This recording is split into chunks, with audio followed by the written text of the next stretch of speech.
Hello and welcome to The Gaggle, where we challenge and, if necessary, destroy media narratives. I'm George Szamuely. With me today, of course, is co-founder of The Gaggle, Peter Lavelle, host also of RT's talk show, Crosstalk.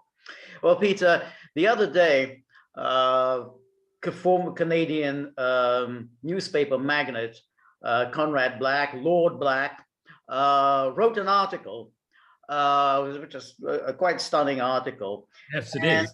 Yeah, and the title of the article was evicting Donald Trump was clearly a catastrophe.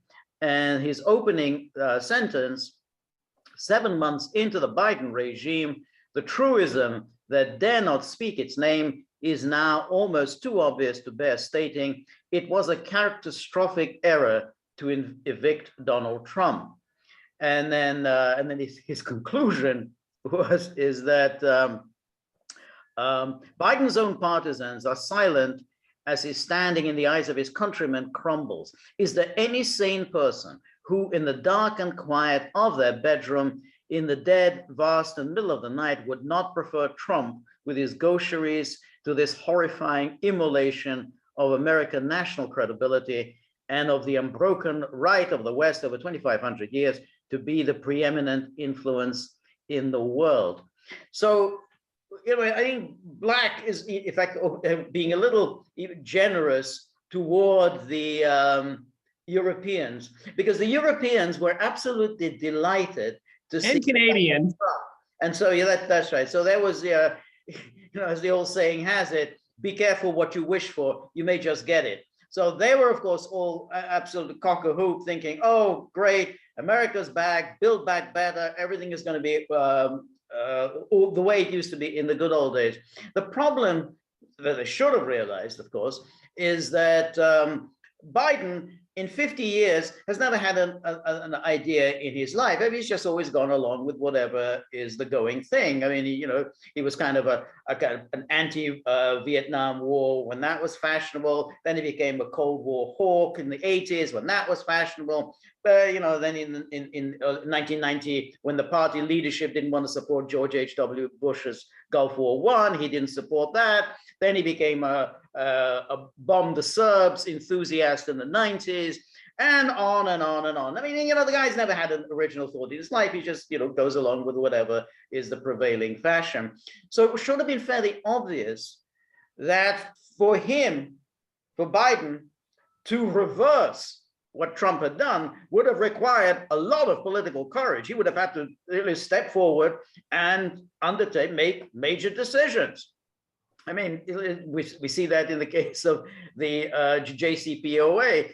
To reverse what Trump had done would require major decisions on his part. We see that in the case of China. I mean, he didn't like what Trump was doing, but basically he's continued with the Trump policy on China. And so in the case of Afghanistan, he said, oh, well, we're not going to do what Trump did. Then when he was told, okay, well, if you're going to go back on Trump's agreement, you're going to have to introduce troops into Afghanistan, basically restart the war. That was too much of a decision for him. So he's gone along with the Trump agenda. So Biden always was an empty suit. And, the problem, and we could discuss it, is that everyone, the media, and the rest of them, who wasted 4 or 5 years not embarking on any serious analysis of what Trump was doing, instead of talking nonsense about Putin,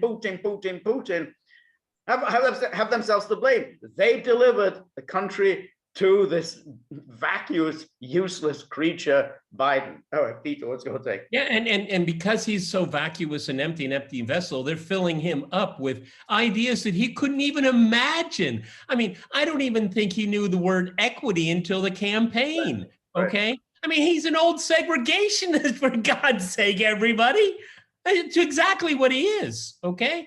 And so you're right. I mean, Conrad Black is a very interesting character, okay? And he's a very flamboyant character. He writes beautifully. It was a pleasure reading his article in the National Post. Of course, he is prone to hyperbole as well, okay? He loves the superlative. But I mean, you're absolutely right, is that to this day, all across the political spectrum, nobody really knows how to deal with the reason Trump got elected, his presidency, and why he lost. That is, nobody really wants to confront that. He did, and he's Canadian, okay? I mean, I thought it was a very good article, and he gave credit where credit is due, and that's what I really liked about it. Is that, look at the border crisis, okay? The economy should be roaring right now, and it's not, okay? And you know, hanging, you said China, yes, that's more or less stayed in place here. Everybody forgets about Venezuela, that's also in place too. And then when it came to being having some kind of vision. Okay, everybody wants a plurality of people want to get out of Afghanistan. To this day, a plurality are happy that that has happened, but it takes leadership to do it. Trump more or less had a working idea and agreement to get it out. It's all exaggerated by his surrogates and all of that, and I find that really disgusting. Okay, but it's called politics. But what the country and what the political class was willing to pay to evict Donald Trump, it's been a pretty high price, okay? Because the illusion here is you can't go back. There's no such thing as going back. Right. I don't know why people talk that way. I mean, you can't go back. This is a very dynamic, fluid situation. And we have someone in the White House that isn't up to task. And the people that he surrounded himself with, these are the junior leaguers from the junior leaguers of the Obama administration. Right. So, you know, their thirst for power is blinding them to practical politics. I mean, like the border. I mean, so you're telling me a plurality of Americans are for an open border? I don't think so, okay? And we can go to so many other issues here. So people were very hasty because they didn't like the guy. You and I criticized Trump for his entire presidency, for God's sake. But the point is that they didn't really at any time engage with what he was trying to do. So when he was trying to improve relations with Russia, and clearly his goal was to forge an alliance against China. That was his goal. Instead, oh, he's Putin's puppet. Putin's puppy, you know, as Biden said in the during the campaign. Oh, Trump is traitorous. Trump is committing treason.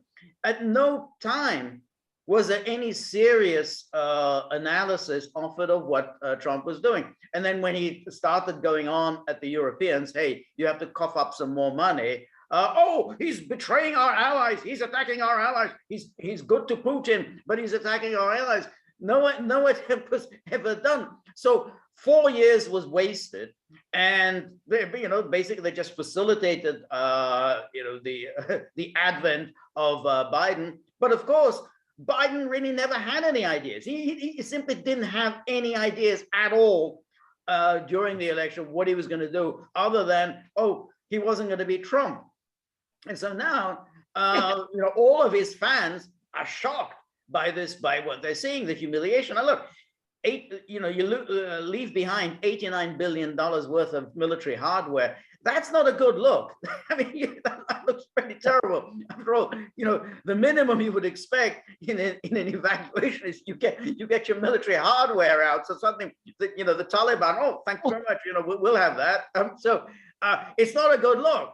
And so now they're stuck with it. They're stuck with Biden. Alternative is, of course, Harris. But this is what happens when you don't have serious politics. When instead of trying to you know, offer serious critiques of Trump, they went in for nonsense about Putin. A lack of seriousness. Let's just kind of put together some of the things you had to say. You know, Trump is adult. He's an idiot. He doesn't know history. He's out of his depth. He's out of his league. Well, I think Henry Kissinger would agree with Donald Trump in many ways. Why should the United States stay in a strategic backwater called the Middle East? Why are we wasting treasure and blood? Oh, yes, it would. If in a pragmatist world, a realist world, do another Kissinger, okay? Bring in Russia into the fold as a partner, not as a junior partner, but as a real partner with real respect to take on China. There was a possibility of that after the end of the Cold War and that interregnum, and I can discuss how long that was, but nobody took up on it. Trump saw the last possibility. It would be good to get along with Russia. Why is that an untrue statement? Okay, and also, again, you and I have talked about this when it comes to NATO. Was Trump just a fool? Or was he playing five-dimensional chess? Now, I think the verdict is yet to be in, because I think if he was aware of it or not, he would say, well, pay more money. Well, we don't want to pay more money. Well, then Russia isn't a threat. If Russia's a threat, why don't you pay more money? Right, that's it. Yeah. I mean, I've challenged people this all the time. Everybody gets tied up in the knots. I mean, they really feel threatened. Why aren't they paying more? Right. And he knew that, and he knew it. Right. And he knew that it's just a grift. NATO's a grift. Our presence in the Middle East to this day is a grift. Yeah. All right. Well, that's it. And so that was why he shook up the system.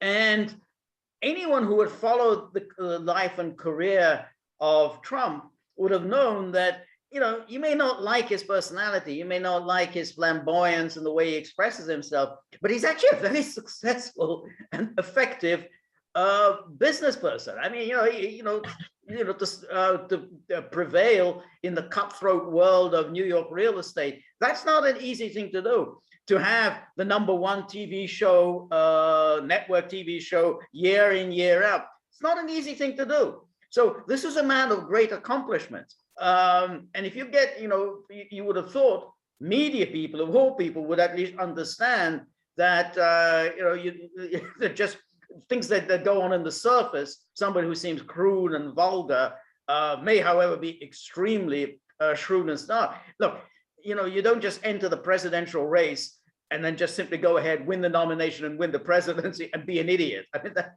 just doesn't work that way. I think it did happen in the way of Biden, but for very different reasons. It took 50 years, and they had to kind of push him over the line. So, one of the things, this is the third time he ran, incidentally. So, he failed, fell flat on his face the first two times. I don't want to echo some of the lightweight critics that are on cable right now. However, I would say, particularly in the American context, the presidency, I would say, beginning with Teddy Roosevelt and then solidifying under Franklin D. Roosevelt, is a leadership position, and people turn to it for leadership. You can't have a presidency by committee, and this is what we've got right now, all right? And it's patently obvious. I'm not supposed to take any questions. I'm not allowed to. I mean, what's the Politburo? That's what we want to know. Who's the Politburo? Right. Okay. I mean, we're getting to the point of criminology. Who's sitting next to Joe? Okay. Right. Oh, why does he have that color mask on? Must mean something. That's because, everybody leaked against Trump. His closest advisors, okay, they leaked on a daily basis. Now we have this hermetically closed thing. And we know, looking at the resumes of the people around them, they're incompetent people. That's how they got their job, because they're so incompetent. Right. Okay, yeah, but my point is here, is I don't want to trivialize leadership, because I think people are missing the point here. Love him or hate him, right or wrong, Trump was a leader, okay? And some people found it revolting, and other people said, that's a leader, okay? And I'm not trying to qualify it. I don't think anyone can deny he led, okay? Did he lead badly? That's open to debate, and I'm open to that discussion here. But you can't even put Biden into this category. And this is a job where you have to exhibit leadership. Right, no, that's right. And he got rid of people. I mean, ultimately, which is what a leader does. If they're not implementing his plan, he gets rid of them. I mean, he went through all these various national security advisors. Now, he shouldn't have hired these people, but nonetheless, he got rid of them. He got rid of secretaries of state that he didn't like.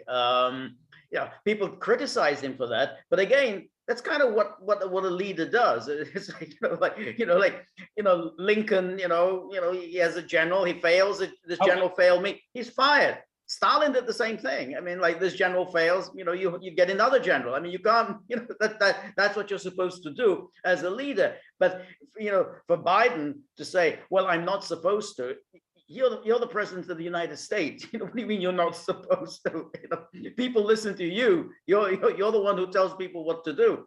So yeah, that's absolutely right. But really, what we've got here is, there was clearly a conspiracy within the media, military intelligence elite to get Trump out.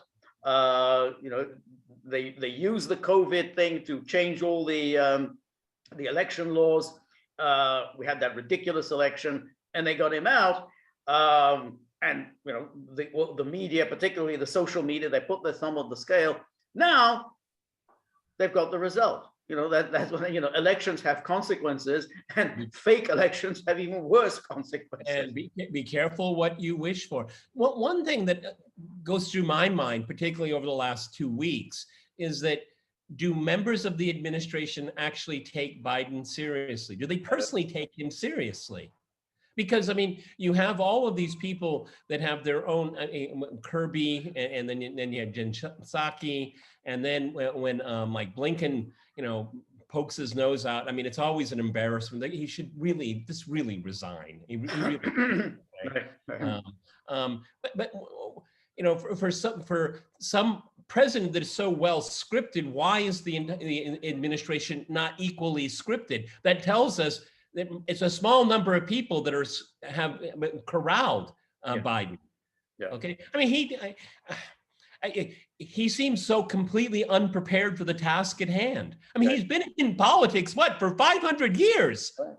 Yeah. It is kind of bizarre that when he was elected to the Senate, America was still in Vietnam. I mean, there was still, there were still American forces in Vietnam in November 1972. So that's how long he's been at the top in U.S. politics. Haunting the halls of power. Exactly. But isn't he the perfect archetype of this? And I like the term "the swamp." Isn't he the perfect archetype of it? Right. I mean, no particular skills, no abilities, limited intelligence at best. Okay, and this is a system that promotes it, curates it. Okay. And then eventually captures it. I mean, he really is the quintessential empty vessel of Washington politics. Right. Anybody that's real, like Tulsi Gabbard, and she's a Democrat, Tulsi Gabbard, Bernie Sanders before his conversion to Joeism, okay, he was a pretty effective power source himself. But the system doesn't want that. Like I said, it's like the Catholic Church. You can never have another Messiah because the church won't allow it. And that's why it's Schumer and Pelosi and all their donor friends, they determine it, okay? And of course, the maniacal machinations in the back room up there in Martha's Vineyard with Barack Hussein Obama. Right. But that's the interesting thing, because when you get time servers, such as Biden, it's very rare for them to get into that number one position. And their job is to be time servers. They're there, and then somebody else always leaps over them to get to the number one position, and they just. And Trump happened. Yeah, and then exactly, something happens. It's like like in the Soviet Politburo, like you had Konstantin Chernenko. I mean, he's just there forever. And, he wasn't supposed to be number one, but because Andropov, who was supposed to be number one, dropped dead. And so they didn't know what the hell it was supposed to do. And so they thrust in Chernenko, but of course he didn't last for very long. But that's the thing. I mean, the person who's just there forever and ever, he's there forever and ever, and he's never going to get to that number one position. But it just shows how all these Macron and Boris Johnson and Merkel, who thought that Biden had some serious ideas, and he was going to bring things back. America's back, and NATO's back, the Atlantic Alliance is back. Everything is going to be, the good old days will be here. It was never going to happen. Biden just doesn't have the determination, the drive to be able to bring things back. And that's why when we look back at the presidency, Nixon wasn't particularly popular, but he was a good president, effectively Very policy-wise. effective president. A lot of people just don't understand it. He was a real policy wonk. I mean, he understood policy. Right. I mean, the stupidity and the ugliness of Watergate, it completely blurs our vision to his presidency. Again, if you like or dislike him, Ronald Reagan, no one denies he was a leader. And he would bend people to him. To the point now where, you have a Democratic caucus and I'm the Reagan, everybody, even Democrats are saying, invoking the Reagan aura, okay? And Trump was the same thing. Again, you can love or hate him. But I think that's exactly. When he was at, was it NATO or G7 or G20, the Slovenian? Oh yeah, that was the Montenegrin president. Montenegro, sorry. Oh. And then he straightens out his jacket. But I'm sorry, because optics is so very important, and it showed that Trump actually took his position seriously. Right, exactly. Hey, what the hell? You're blocking. You're standing in front of me. I'm numero uno, and you're standing in front of me. And don't you forget it. Don't you forget it. Like you see in that footage, Orban is actually laughing at that. He's so funny, and he just shoves him aside. And then probably, I think the most iconic picture of the Trump presidency when I guess it was G7 and they were like getting a communique. I don't know if they actually ended up with a communique because a number of times Trump just left. Okay, I don't think I had a communique. Yeah, I don't. At the desk and everyone's leaning into him, and he's like, "Who are you? Who are you?" That's right. No, I think all of his policies, whether it's withdrawal from the JCPOA, whether it's what he did in Venezuela, whether he his policies towards Israel, the Abraham Accords and everything, all of that is legitimate criticism. You can say whether there was a good policy or not a good policy, but at least there were policies. I mean, he had a vision of what he wanted to do. The point is with Biden, we just don't know. One day, Putin's a killer. Next day, can we have a summit, please? It's like, one day we're going back to the JCPOA. Well, but we're not really ready to go back to the JCPOA. And pretty please continue the transit agreement with Ukraine. With that, exactly. Please. I mean, Conrad Black's article, I'm really glad that we're talking about it, because after I'd heard about it and then I read it today, and it's one of the first times, I think, in my being aware of politics, is that one of the first times I've thought, well, what if it'd been like if he'd been reelected? Because I usually because that's kind of like bar talk, let's have another beer. What would have been like if Harry Truman had run again or something like that? But I never have done that except for at that article. It really made me think, and I like the outsider perspective. I thought the part on Canada was a waste of time. I didn't take it seriously. Right. No, that was But what would have been? It's very interesting. First of all, the border would be shut tight. Okay, that is for sure. Okay, and I also think I don't want to anger green people or too much here, but energy independence is an important thing. That's one. It's one pillar of being a great power. Right. Yeah. I mean, Churchill knew it. Churchill knew it in the 1920s. He converted all of their major ships to burn petrol because he knew that is the future, and we need petrol. Right. No. I think that's very important. I mean, energy independence. I mean, it really is kind of ridiculous when you start again importing oil from the Middle East, having closed down the pipeline here. It just makes absolutely no sense. And that's what happened with Biden, because again, he's in with all the environmentalists and so on.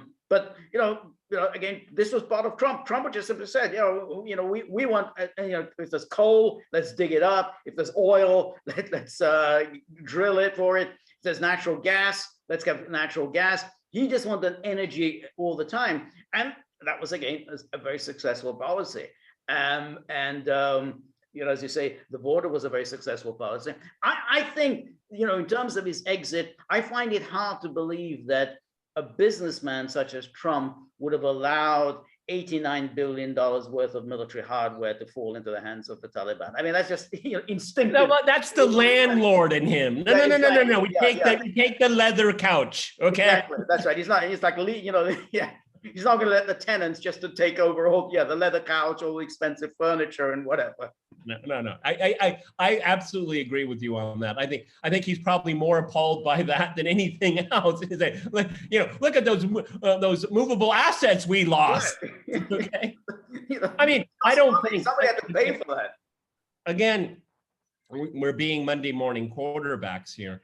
But I seriously doubt that Trump wanted to leave Afghanistan, making the Taliban one of the most powerful military forces on the planet. I can't prove it, but I don't. My sense is like yours. I mean, just that landlord, real estate guy. Like, that's the thing that would really get him. You just don't let all this very valuable hardware fall into their hands. I mean, you couldn't fly these helicopters to Qatar? Well, that's the thing. I would have thought you'd be able to do it. I thought you could fly them out. You've got all these transport aircraft. You could easily just fly them all out. I'm sure you could have even worked something out with neighboring countries, just to move them out and then fly them out. I mean, it would just seem bizarre just leaving it all there for the Taliban. It goes back to something that I said to you at the beginning of this whole end game debacle. Again, I can't prove it, but leaving all of that military hardware behind, I still have this inkling that they were going to able to, quote unquote, use Joe's word, jam him to get to it. Well, we can't defend Kabul. I mean, we closed the airbase. President, I mean, this is this, and then I think their gambit collapsed on them because, I mean, all of these American citizens that couldn't get out. I mean, I think when you go to Afghanistan, first of all, you're paid a lot of money. Sorry, but it's true. A lot of people went there for the cash. All right. But because it is a dangerous place. And once you saw the writing on the wall starting early spring, I mean, I would have thought, unless someone whispered in their ear, don't worry, sit tight. I don't know. I can't prove it. But leaving the hardware behind, not being prepared to evacuate civilians before you take out the military, it seems to me that maybe Milley thought he could pull another one because they'd done it for 20 years. Right. I don't know. Yeah, I don't know. I don't know. I think maybe they just didn't really plan for it. I think they just were so utterly disorganized that they had no idea what was going to happen. So and then the whole thing just simply collapsed on them. They weren't expecting that again, through their own idiocy. And then you got this, this complete debacle. And so Biden is going to speak today. And he to explain, yet again why he did what he did, but he looks already a weak, hopeless, ineffectual creature. So he thinks that there's an article today in Politico thinking, oh well, we'll put all this behind us. We're going to have all these big spending programs, and that's going to make him popular.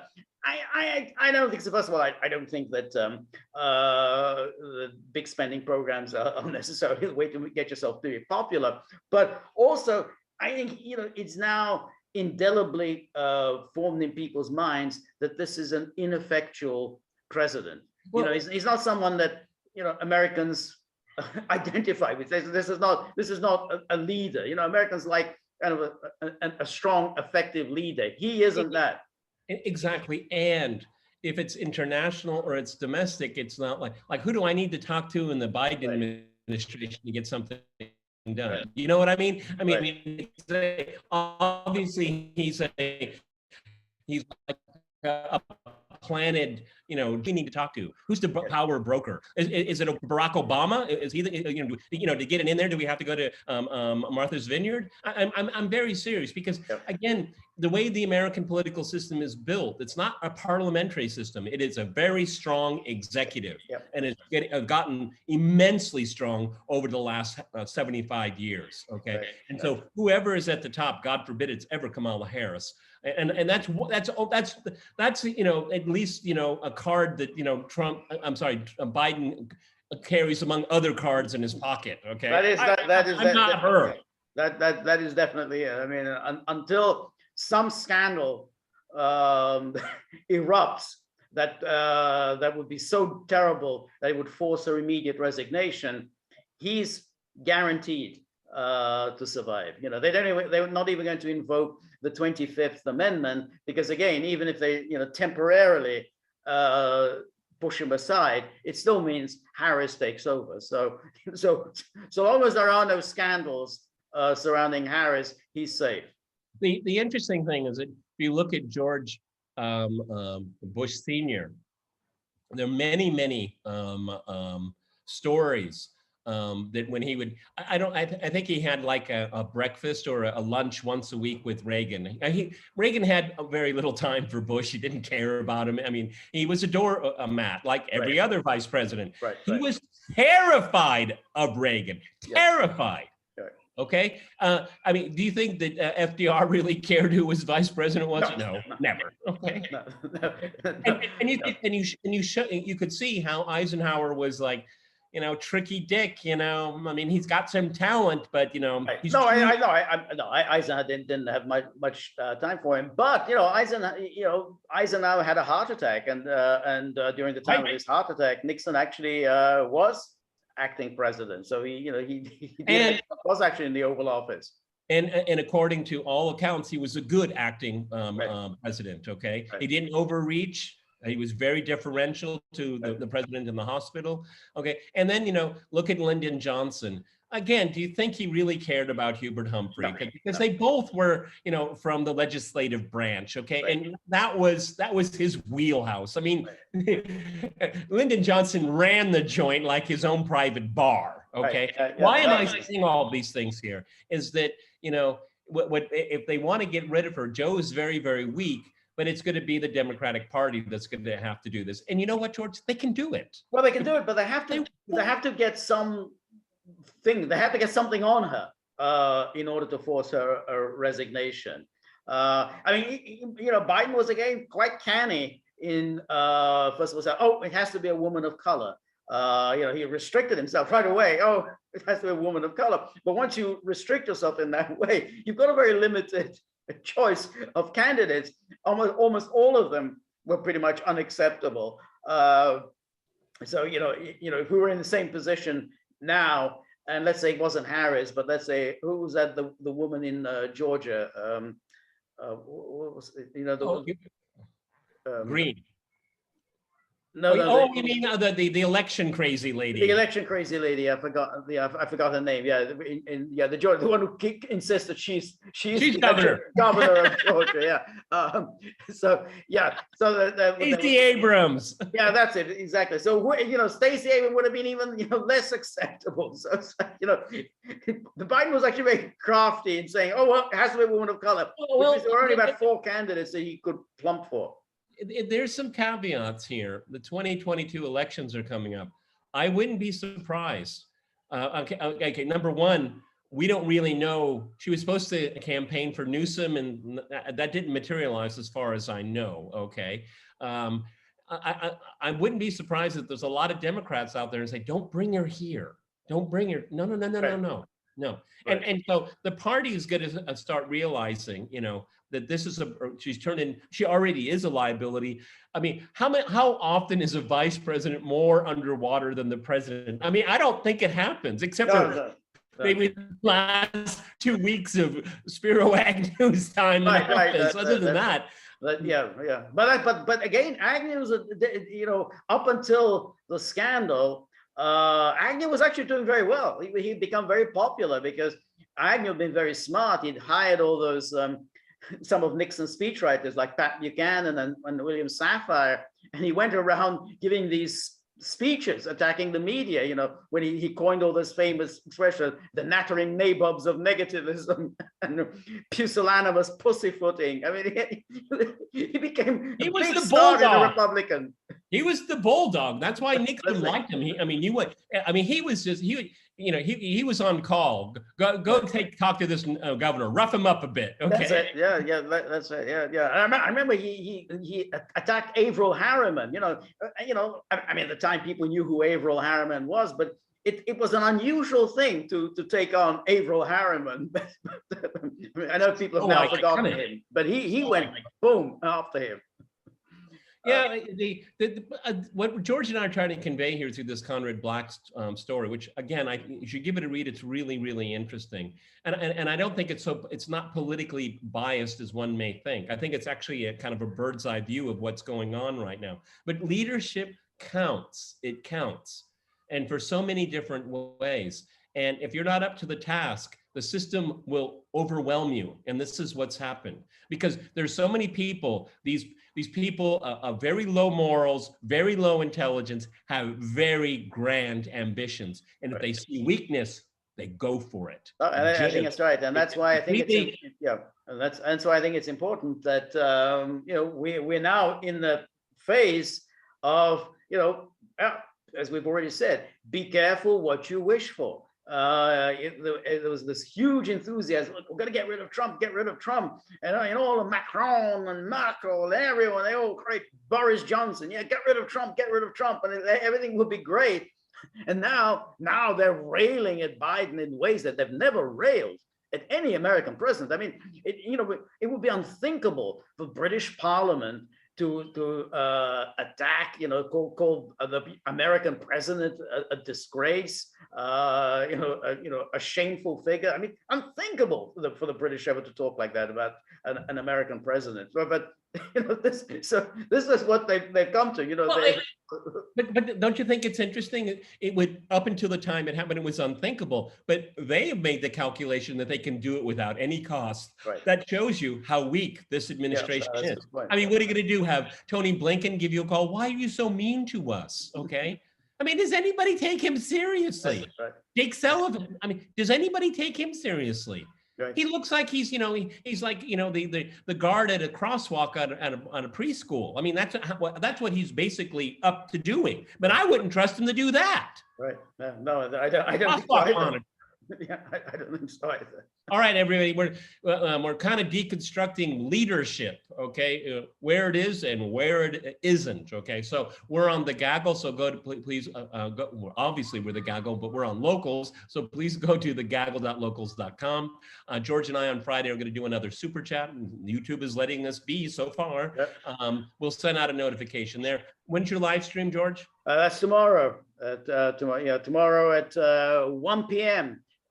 Eastern time. So okay, looking forward to that. If any questions, throw the questions at me, and if I can't answer, I will circle back. We're also we've done a series of Q&As, and we enjoy doing Zoom calls with gagglers where you can just talk to us one-on-one or one-on-two. And of course, we have the store up, some nice little goodies there to support the gaggle. And of course, we have a tip jar. Tip jar, exactly. That tail wagging. Yeah, that's it. Exactly. That's what. Come on. Yeah. Exactly. These dogs are smart because he knows when we're winding up. Okay. Exactly. He knows that, and he knows that tip jar is getting dangerously empty, and he wants to hear the sound of coins, ka-ching, ka-ching. Like in the song "Money." Okay, Pink Floyd. Exactly. So, but in all seriousness, anything that you can help us with, we've been most appreciated. We don't have. Billionaires bankrolling us. So, we rely on the kindness of fellow gagglers, and we're very appreciative of anything that you help us with. Tell me, you can say no to him? Really? No one can say no to him. There's no way you can say no to it. And remember, if you like the Gaggle, please like, share, and subscribe. See you soon. Bye.